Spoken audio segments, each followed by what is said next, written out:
የኢትዮጵያ ተምሳሌት አዲስ አበባችን አገር እንድታድግ ዋጋለው ድምፃችን ዓለም አስደማሚ ፈጣን ነው ለውጡ ትልቅ ነው ብልጽግና ሊብረቱ።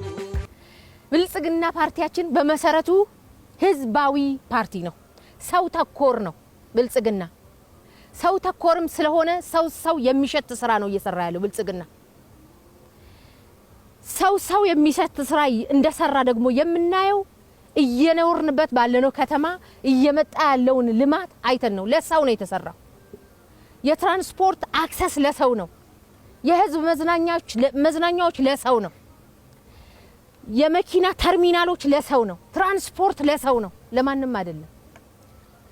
ለዝቅተኛ የኑሮ ደረጃ ያላቸው የህብረተሰብ ክፍሎቻችን በዚህ በለውጡ ዘመን ብቻ 45000 ቤት ገንብቶ ሰጥተዋል። ለዝቅተኛ የኑሮ ደረጃ ያለው የህብረተሰባችን ክፍል ብቻ ከ430,000 በላይ የሚሆኑ ቤቶችን በአምስቱም የቤት አማራጮች ቤት ገንብቷል። ህብረተሰቡ ተጠቃሚ እንዲሆን ደግሞ አድርጓል። ስለዚህ መንግስት ፓርቲያችን ውግንናውን እየገለጸ ያለው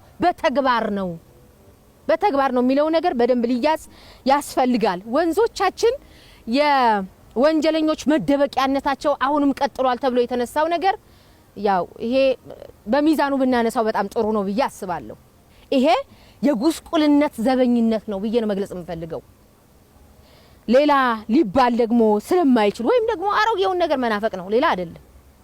ወንጀለኞች እውነት ነው ከተማችን ላይ የሉም ማለት አይቻልም። ሰው ካለ ወንጀለኛ አለ። ወንጀለኛ መከላከል የሚችለው ህዝቡ ሁሉ ራሱ ነው። እያንዳንዳችን የሰላም ዘብነን ብለን ወንጀለኞችን ማውጣት መቻል አለብን፣ መኮንን መቻል አለብን።